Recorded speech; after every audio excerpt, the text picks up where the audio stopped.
The morning light cut through the glass walls of the Good Morning America studio like a camera flash from heaven.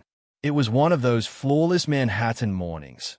Crisp air, bright skies, and a city that seemed to hum in perfect sync with its own ambition.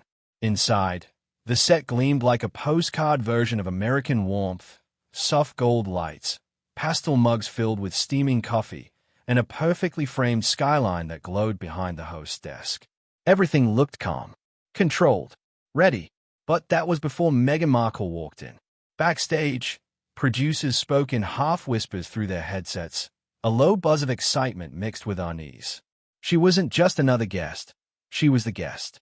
The woman who divided dinner tables, flooded comment sections, and redefined what it meant to be both royalty and rebel. Her name alone guaranteed ratings. But it also guaranteed something else: unpredictability. When Meghan stepped into the studio, time seemed to tighten. She wore a sleek black pantsuit that caught every reflection from the studio lights. Her hair was pinned back in a perfect bun, and her walk was sharp, deliberate, echoing with the self-assured rhythm of someone who knew the camera loved her. Every step was calculated, not arrogant, not timid, just certain. She didn't smile right away. She waited until every lens turned her way, then gave the smallest, most deliberate smile, the kind that could be mistaken for warmth if you didn't look too closely. George Stephanopoulos, veteran anchor, stood from his chair, extending a hand that carried the calm authority of years behind the desk. He had interviewed presidents, war heroes, and disgraced billionaires, but something about this moment felt different. There was an edge beneath the surface, the quiet anticipation that comes before a storm you can't quite see but can already feel in your bones. Their handshake was polite, professional, and ice-cold. The cameras hadn't even started rolling, and already, the room had split itself in two invisible halves. When the countdown began, 5, 4, 3, George took his seat, eyes focused, demeanor unflinching. Meghan adjusted her posture, legs crossed, shoulders straight, chin lifted slightly higher than the host's eyeline. Two professionals, two masters of public image, about to perform a dance disguised as an interview. The red light blinked on. The opening minutes carried the illusion of calm. The camera framed them in soft light, New York glowing faintly behind them. The air was filled with the quiet hum of live television, the faint buzz of lights, the muffled breaths of the crew, the faint rustle of cue cards. George began with polite acknowledgments, the kind that eased guests into comfort. But Meghan didn't need easing. She looked perfectly composed, almost rehearsed, every blink, every smile, every shift of her hand designed to photograph well. She spoke of family, of motherhood, of global projects and humanitarian causes. Her tone was even polished, but detached. It was the same cadence she'd used in every appearance since stepping away from royal life. Confident, controlled, untouchable. The audience watching from home saw poise. But in the studio, something else was happening. Beneath the surface of every word, there was friction, a current that grew stronger with each exchange. George noticed it too. He'd seen this before. The careful armor people were when they come prepared to be admired but not examined. He shifted his cards, his expression neutral. The warmth drained from his eyes as the journalist in him began to surface. There was a subtle tightening of space between them. The set lights seemed brighter now. The cameras zoomed in a little closer. Meghan's practiced composure became a mirror, and George, steady, professional, started testing the reflection. His first real question didn't sound dangerous. It was simple, too simple, but the way he asked it carried weight. Something about truth. About whether her truth had ever collided with the truth. A faint murmur rippled through the small studio audience. Meghan's expression flickered, just for a second, before she smiled again. But that smile didn't reach her eyes. It was the kind that said, "I've heard this before, and I'm already tired of it." The tension was invisible to most viewers, but those in the room could feel it, a thin wire stretching between them, vibrating with every word.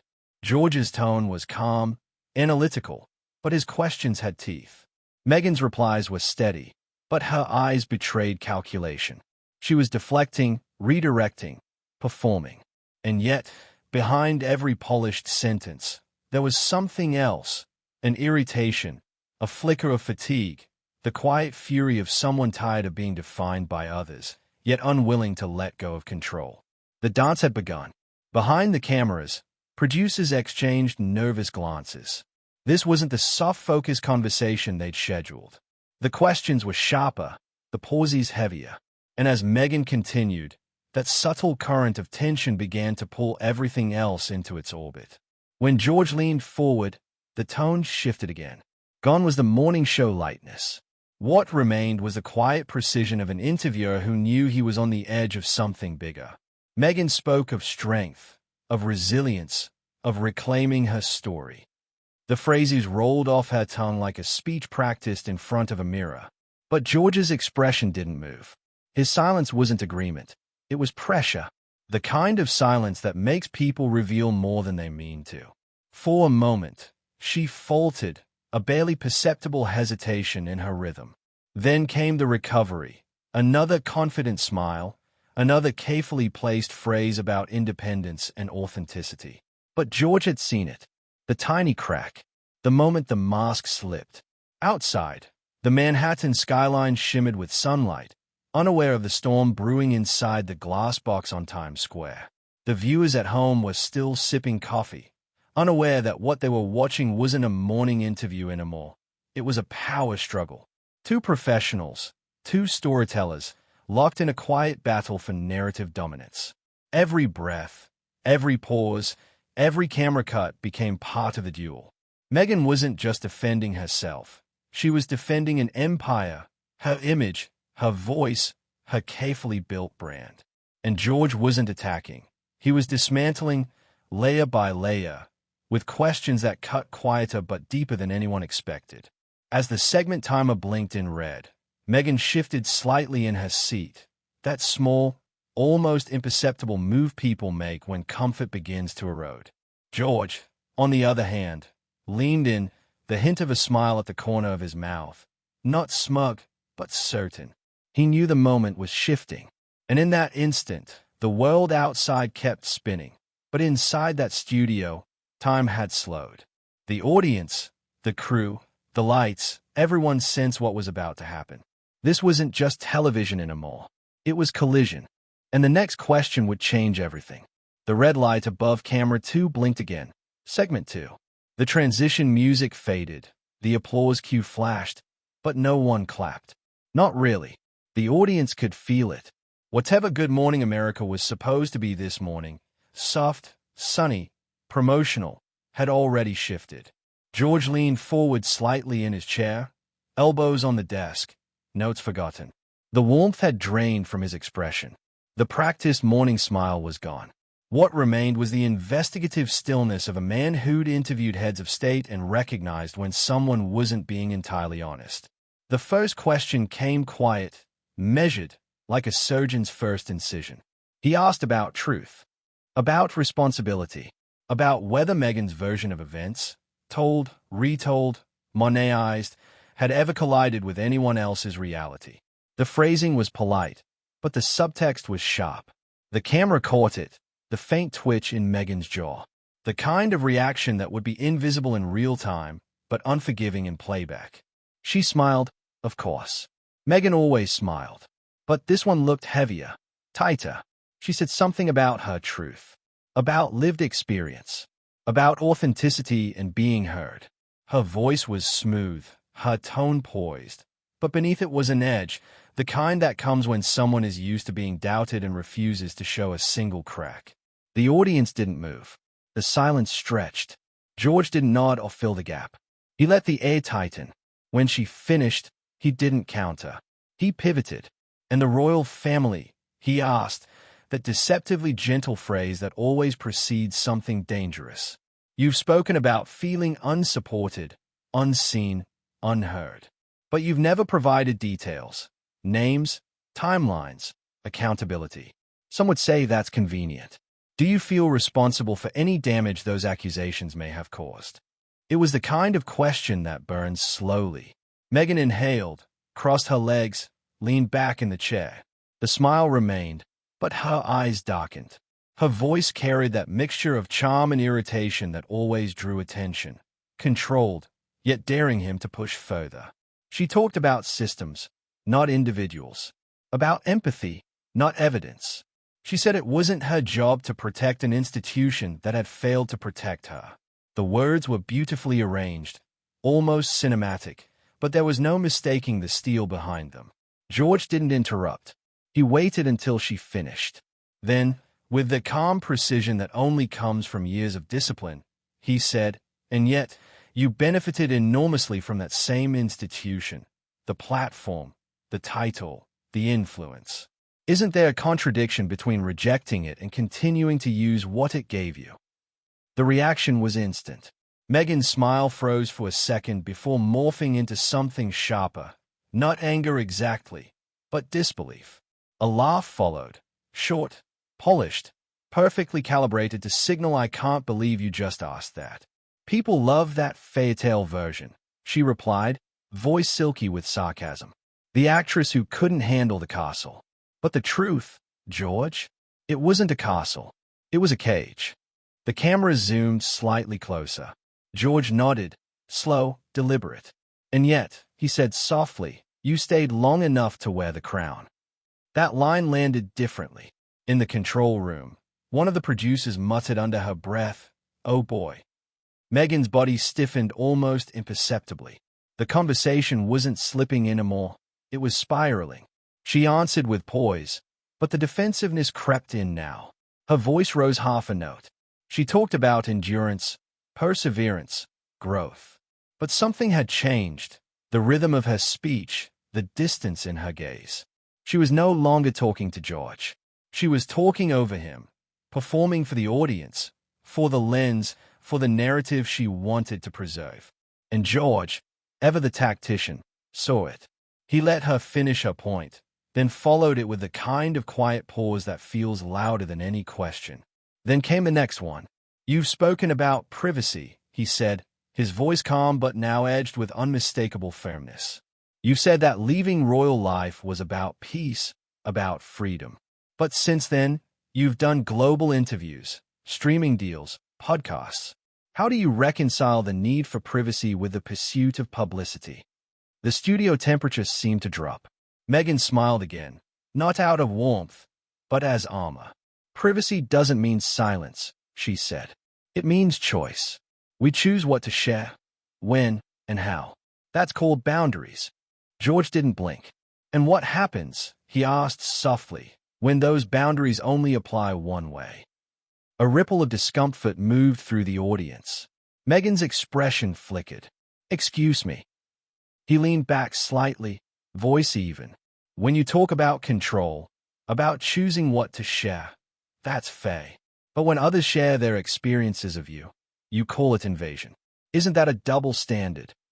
She laughed again, brittle this time, without grace. "You really do love a headline, don't you?" George smiled faintly, the smile of someone who's already one step ahead. "No," he said quietly. "I love clarity." The word lingered. For a few seconds, they simply stared at each other, two professionals bound by civility but driven by collision. Behind the cameras, one of the producers mouthed, "Cut to commercial." But the director didn't dare. Not yet. Something was happening, something real. Meghan straightened her shoulders. Her voice dropped lower now, steady but dangerous. "I came here for a conversation, George, not an interrogation." "And I came," he said calmly, "to ask questions the public's been asking for years." The moment stretched. The hum of the studio lights filled the silence like static. In the corner of the screen, the clock blinked red, 10 minutes overtime. But no one moved. Outside, New York kept shining, indifferent and electric. Inside, the stage felt smaller by the second. This was no longer about questions or answers. It was about something far older: pride, image, control. The Duchess of Sussex wasn't used to losing control, and George Stephanopoulos wasn't in the habit of giving it away. When the commercial finally rolled, the audience exhaled like they'd been holding their breath for hours. Meghan adjusted her microphone without looking at anyone. George flipped through his cards without reading them. The air between them was no longer professional. It was personal. And when the director counted them back in, 5, 4, 3, it wasn't an interview anymore. It was a duel. The next words would decide who walked away with their reputation intact, and who walked off set. The break ended, but the calm never returned. The studio lights came back brighter, harsher somehow, reflecting off the glass table like interrogation lamps. The audience had gone silent, the kind of silence that feels like the moment before thunder. Everyone sensed it. The air had changed. Meghan sat motionless, her fingers lightly pressed against her coffee mug though she never took a sip. Her eyes were locked on George, steady but cold. She was done playing polite. The duchess mask, the soft voice, the gentle grace, had started to fracture. George adjusted his microphone, flipping his cue cards again though he didn't need them anymore. He knew exactly where this was going. The truth was, he'd been leading her here all along, gently, deliberately, one question at a time. When the red light flashed and they were live again, George's tone had shifted completely. The warmth of morning television had evaporated. He didn't sound like a friendly host anymore. He sounded like the journalist he once was, precise, relentless, and quietly unforgiving. He began softly, almost disarmingly so, asking about Harry, about how he was adjusting to the new life, the separation from family, the endless attention. It was the kind of question meant to sound compassionate, until it wasn't. Meghan's response came clipped, defensive. Harry was thriving, she said. Happy, fulfilled. But the words were too sharp, too immediate. George caught the note of overcompensation, the slight tremor underneath. He pressed again, his voice calm as ever. And yet, he said, those close to him have expressed concern that is isolated, detached from the life and purpose he once had. Do you recognize that in him? The question landed like a jab. Meghan leaned forward, the smile returning, but this time it carried venom. Harry's an adult, George. He makes his own choices. The idea that I control him is absurd. George tilted his head slightly, eyes steady. I didn't say you control him, he replied. I asked whether you feel responsible for the distance he now lives with. The pause that followed was long enough for everyone in the room to feel it. Meghan's face didn't move, but her knuckles tightened around the edge of the desk. Responsible, she repeated, the word drenched in contempt. So that's where we're going now. Blame the wife. Blame the woman. Because heaven forbid a prince make his own decisions. The audience murmured, uneasy. George didn't flinch.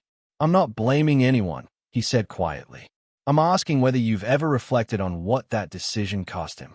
For a moment, the set felt colder. Even the cameras seemed to lean closer, feeding on the silence. Meghan's reply came softer this time, but sharper. What it cost him, she said, was a lifetime of duty to an institution that never cared about his happiness. What it gave him was freedom. You might not understand that, but he does. George nodded slowly, letting her words settle before he spoke again. Freedom, he repeated, his tone deliberate. And yet, the public perception, fair or not, is that Harry's freedom came at the price of everything he once valued. His family, his country, his sense of purpose. He leaned forward now, his eyes locking onto hers. You say you both left to find peace. Do you feel you found it? Meghan's smile cracked, just slightly. Her jaw tensed. Her eyes flickered toward the camera and then back to George. Peace, she repeated quietly. Peace isn't found when you're hunted daily, when your every word is twisted, every choice judged. But maybe you wouldn't understand that. Her tone carried the faintest edge of accusation, the suggestion that George was part of the very machinery she despised. George leaned back, unshaken. Maybe not, he said. But what I do understand is contradiction. You've said you want privacy, but you've built a global platform to tell your story again and again. You've said you're done with the spotlight, but you keep stepping back into it. Which is it? The question hit like a stone tossed into still water, quiet, but impossible to ignore. Meghan's voice rose slightly, her composure thinning. It's called agency, George. It's called controlling your own story. We were silenced. We had to speak. That's not contradiction. That's survival. George's expression didn't change. And yet, he said softly, when others speak their stories about you, you call it invasion. That stopped her. For just a heartbeat, Meghan froze. The mask slipped. The audience saw it. That flash of unfiltered anger. You're twisting my words, she said finally, her tone brittle. You're doing exactly what the tabloids do. You hide behind the idea of journalism when all you're doing is feeding the machine. George's voice dropped lower now, almost a whisper. And maybe, he said, I'm asking the questions the tabloids never did. Because they were too afraid of being called cruel. The studio went silent again. Meghan exhaled sharply, the tension visible now. Her breathing had quickened, her posture rigid. She turned slightly toward the audience, almost as if appealing to them. Do you see this? She said, her voice tight. This is what happens every time a woman tries to stand in her truth. The goalposts move. The questions shift. The sympathy fades. Because people like you, she gestured toward him, decide that strong women must be torn apart. George didn't interrupt. He just waited, letting her dig, letting the moment breathe. When she stopped, he leaned forward again. Strong women don't need to be torn apart, he said quietly. But they do need to be accountable. And that's what this is, Meghan. Accountability. That word, accountability, broke something. Meghan's laugh came sharp, humorless. Accountability, she repeated. For what? For telling the truth. For surviving something no one else could understand. George's gaze hardened, his voice now steel. For selling pain as purpose. For turning grievance into a brand. For never allowing the possibility that you're not the only one who suffered. The words hit her like a slap. Meghan's face flushed. The studio air grew heavier, thick with the kind of discomfort that only truth, or something close to it, can cause. She leaned forward, her voice low but shaking. You don't know me, she said. You don't know what I've endured. George nodded slowly. You're right, he said. I don't, but I do know how stories work. I know when someone's telling one to protect their reflection. That was it. The moment when restraint dissolved. Meghan sat back, crossed her arms, and stared at him. Fury and disbelief mixed into one cold glare. You think you can define me, she said softly. You think you can sit there and reduce my entire life to a headline. George didn't look away. No, he said calmly. I think you already did. The silence that followed wasn't just tense. It was electric. The control room whispered frantically through headsets, debating whether to cut to commercial again. The floor manager motioned, desperate to intervene. But neither of them broke eye contact. Two people, two cameras, one unstoppable collision. And in that instant, under the sterile brightness of morning television, civility officially died. The interview was no longer about questions and answers. It was about dominance, reputation, survival, and only one of them would leave the set unshaken. The studio had stopped breathing. The air itself seemed to have weight now, thick, unmoving, charged with something electric and dangerous. The crew stood frozen behind the cameras, their eyes darting between George and Meghan, afraid to blink in case they missed the exact second civility died. What had begun as a controlled exchange between a journalist and a duchess had mutated into something else entirely, a duel of ego and endurance. The stage lights gleamed too brightly now, reflecting in the glass panels like halos turned into interrogation lamps. George sat still, fingers laced in front of him, his expression carved from calm. Meghan, by contrast, had begun to shift in her chair, tiny, restless movements betraying what her words still tried to hide. Her composure was cracking, her confidence flickering like a candle fighting the wind. When George spoke again, his tone was softer, too soft, the kind of calm that hides the sharpest blade. You've told your story, he said evenly, many times. In books, in interviews, in documentaries. And yet, somehow, it's always the same version. Your pain, your truth. But what about everyone else's? The family you accuse. The people you left behind. Do they not have a truth too? Meghan's eyes narrowed. She didn't speak for a moment. The silence stretched, cold and unflinching. Then came her reply. low, deliberate, and sharp as glass. They had centuries to tell their truth, she said. They still do. Mine is the only one they couldn't control. George nodded slightly, as though expecting that answer. Then tell me, he said quietly, if your truth is beyond control, why does every version seem so perfectly rehearsed? The words hit like shrapnel. For a heartbeat, Meghan didn't react. She just stayed at him, blinking once, twice, her face unreadable. Then the smile came, not the warm, calculated kind from the beginning, but a cold, humorless curve that looked more like a challenge than grace. You think I rehearsed trauma? She asked, her voice trembling with restrained fury. You think I plan pain? That's what people like you do, George. You reduce humanity to performance. You sit in your chair and you dissect people like they're headlines. George didn't move. No, he said. I asked questions they refused to answer. That was the breaking point. Meghan leaned forward, her hands gripping the arms of the chair, eyes blazing. No, you twist them. You twist everything. You call it journalism, but it's just judgment dressed in a suit. The tension snapped like a wire. George's pen, resting on the desk, rolled slightly as he exhaled, slow, deliberate. And you call it truth, he said softly, but it's just self-preservation dressed as courage. The words hung in the air like smoke. For a moment, no one moved. Not the crew, not the host, not the guest. Even the audience behind the cameras sat stiff, eyes wide, unable to look away. Then Meghan stood. The sound of her chair scraping across the studio floor was louder than any shout. It echoed off the glass walls, cutting through the silence like a siren. George didn't react. He sat there, posture perfect, eyes lifted toward her with quiet composure. The cameras followed instinctively, tracking every inch of her movement, from the tightening of her jaw to the shake in her hand as she unclipped the microphone from her collar. Her voice, when it came, was sharp but trembling.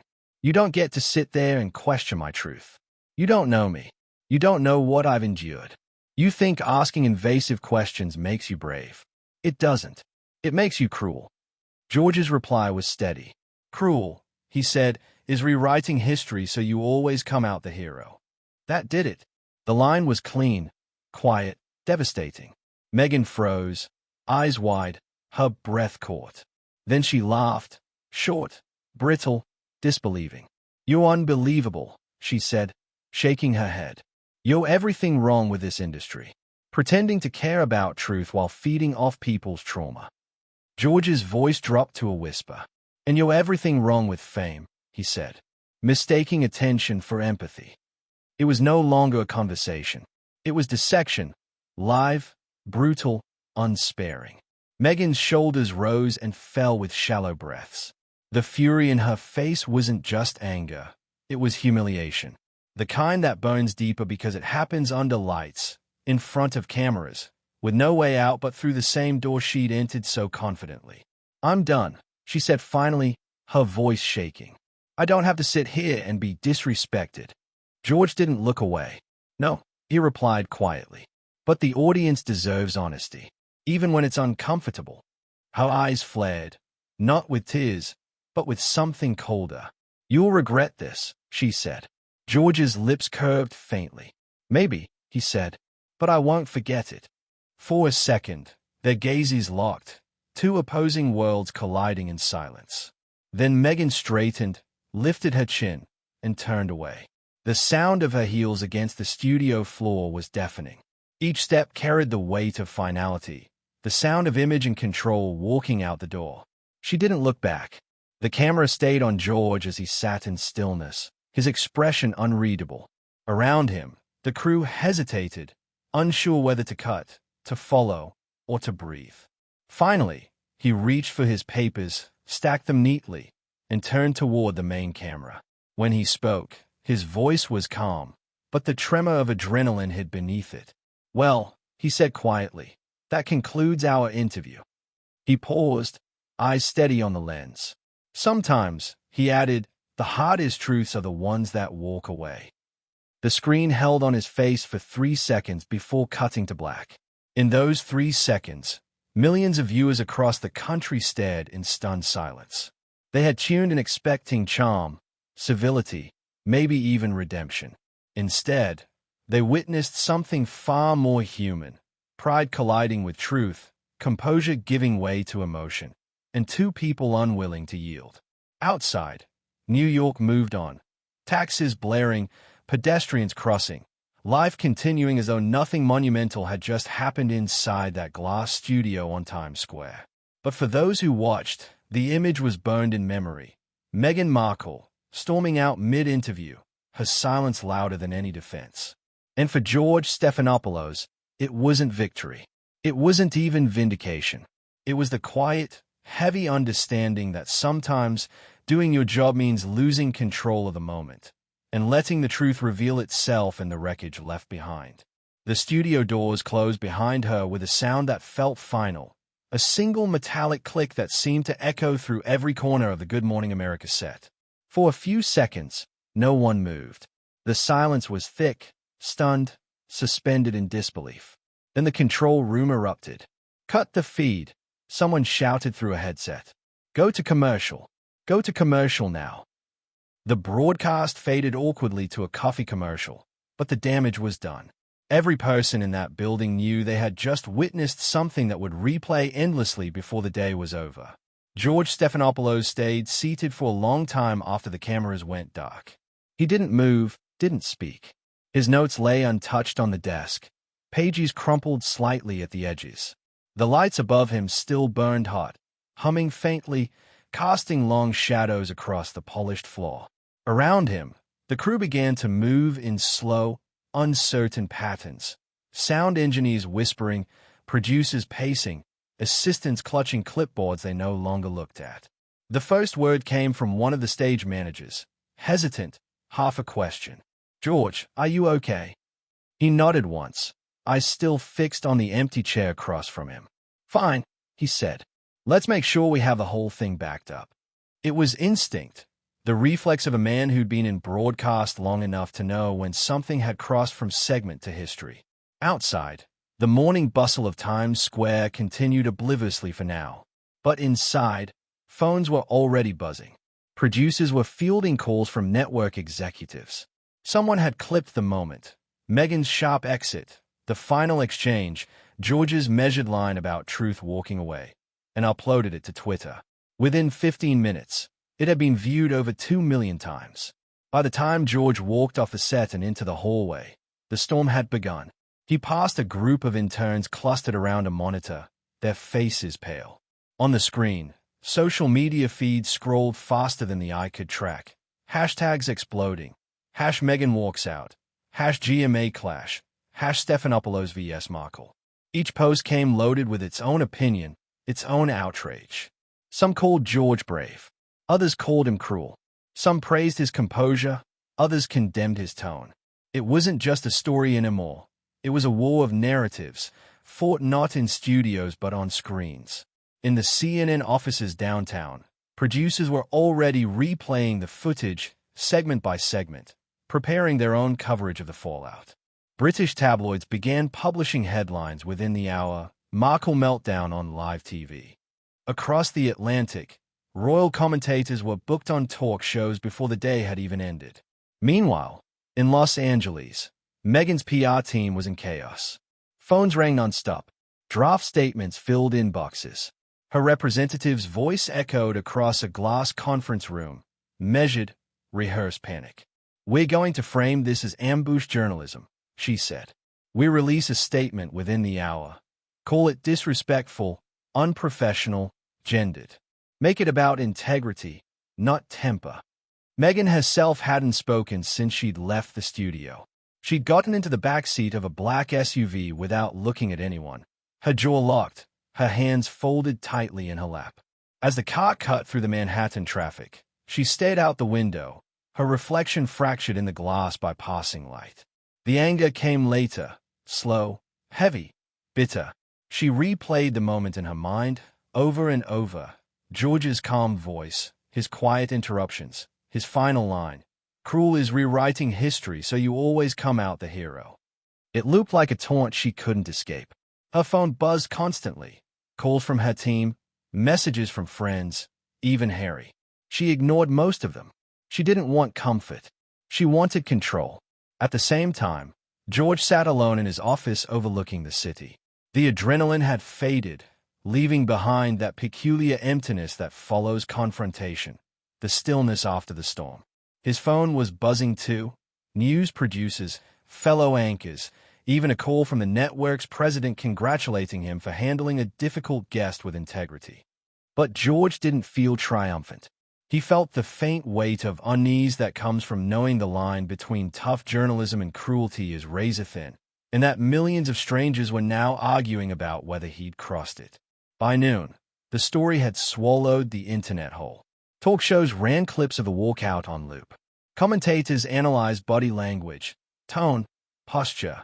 Some said George had exposed hypocrisy. Others said he'd humiliated a woman on live television.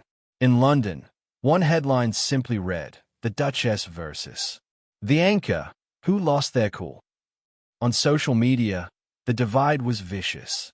One clip, showing Meghan's trembling voice as she said, "You'll regret this," had already been remixed with dramatic music, drawing millions of views. Another, capturing George's calm, "The hardest truths are the ones that walk away," had gone viral with captions praising his composure. It wasn't journalism anymore. It was spectacle. Inside ABC headquarters, executives met behind closed doors. The footage was ratings gold, undeniable, explosive, controversial. But it was also volatile. Sponsors were nervous. One wanted the clip removed. Another wanted it turned into a primetime special. George was told to take the next day off. "Let things cool down," they said. He agreed, though he knew nothing was cooling down. The fire had already spread too far. By late afternoon, Meghan's official statement was out. It was 3 paragraphs long, written in her signature tone, calm but indignant. It described the interview as a deliberate attempt to provoke, calling out the persistent double standard faced by women who dare to speak their truth. It thanked viewers for their compassion and understanding and ended with a familiar refrain: "We will continue to live authentically, with courage and grace." It went viral within minutes. Supporters praised her dignity. Critics called it damage control. George didn't respond publicly. He didn't need to. The footage spoke for itself, unedited, unfiltered. But as the day stretched into night, the consequences began to take shape. That evening, The Late Show opened with a monologue about the incident. "It's not every day you see a duchess walk off Good Morning America," the host joked. "Usually, they just storm out of palaces." The audience laughed. Clips rolled. The internet feasted. But somewhere in that laughter, something else was happening. Something more lasting. The story wasn't just about a walkout anymore. It was about what happens when celebrity and scrutiny collide head-on. By midnight, even Buckingham Palace had issued a brief, icy comment through a spokesperson: "We have no comment regarding the Duchess's television appearances." That silence said everything. George turned off his phone and stared out the window of his apartment. Manhattan glittered below him, endless, indifferent. He thought about how easily truth gets twisted, how quickly narratives spiral beyond control. He'd done his job, yes. But at what cost? Down the coast, in Los Angeles, Meghan sat in her garden as the sun went down, her team drafting new strategies, her face lit by the glow of her phone screen. Online, she trended at #1. Half the world defended her, half dissected her. Neither side really saw her. Not anymore. By the time the headlines faded, the moment had already entered the archive of public spectacle. The interview that broke its own frame, where civility turned into confrontation and truth became entertainment.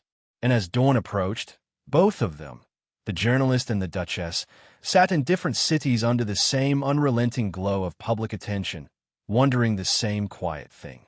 Was the truth worth it? Weeks passed, but the echo of that morning never faded. What had happened on Good Morning America was no longer just an interview. It had become a mirror. Every news cycle, every podcast, every think piece that followed wasn't really about Meghan Markle or George Stephanopoulos. It was about what they represented: power, pride, and the fragile space between truth and performance. The footage had been replayed so many times it became almost abstract. The clipped tone, the tightening jawline, the sudden rise from the chair, the cold finality of heels on studio floor. It wasn't just a walkout anymore. It was a cultural moment. A modern parable for a world addicted to spectacle. For the first few days, the narrative split cleanly in two. One side framed George as the last of a dying breed, a journalist who dared to ask hard questions without fear of public backlash.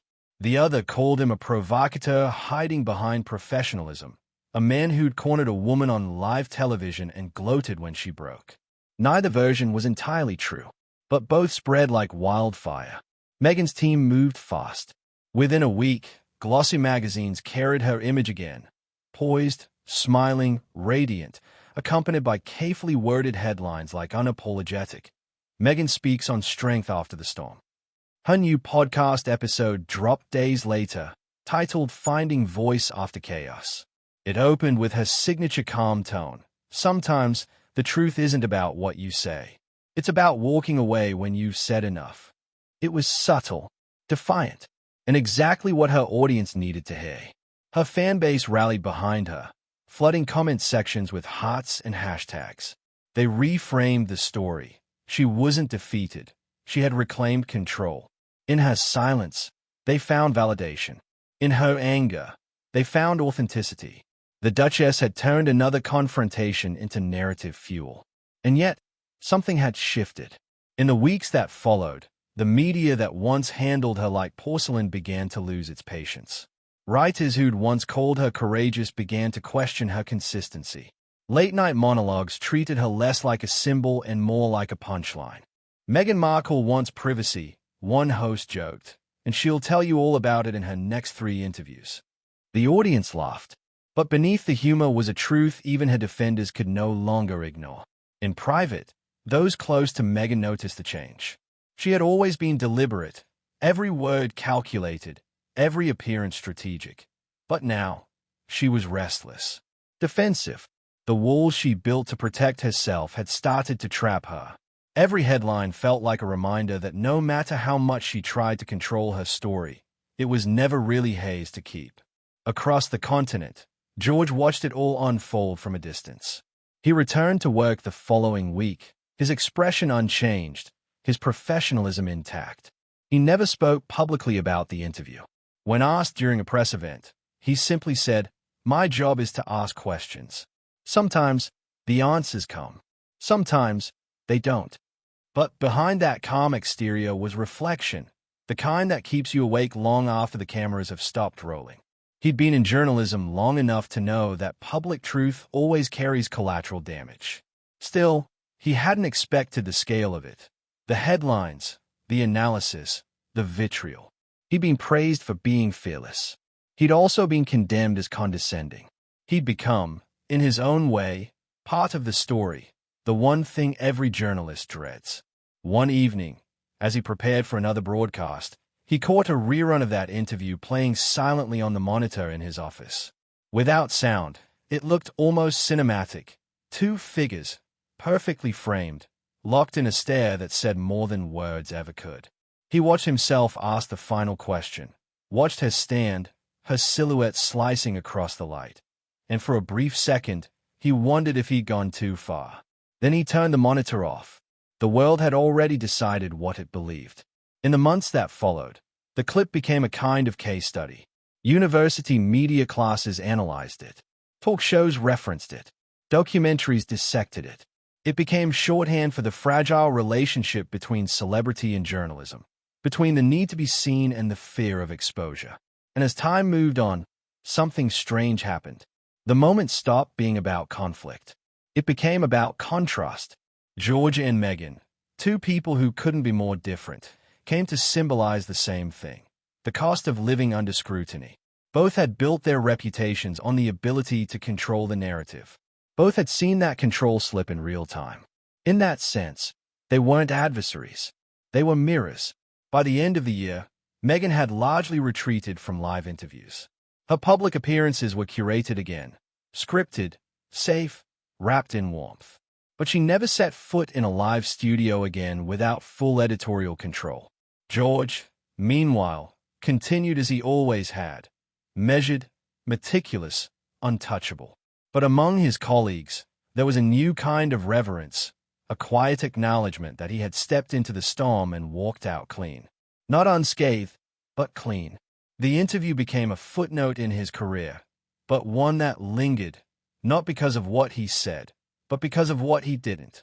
A year later, a media symposium in Los Angeles hosted a panel on the power and peril of public narrative. George was invited. Meghan was not, though her name dominated the discussion. When asked what he thought about her, George paused for a long moment before answering. "I think she's someone who understands the value of story," he said finally. And sometimes, when people understand that too well, they forget that truth and story aren't the same thing. The audience applauded, but George didn't smile. He just sat back, eyes distant, as if replaying the morning that had changed both their trajectories forever. For Meghan, the months that followed became an exercise in reinvention. New partnerships, new causes, new projects. But the footage, that footage, never really disappeared.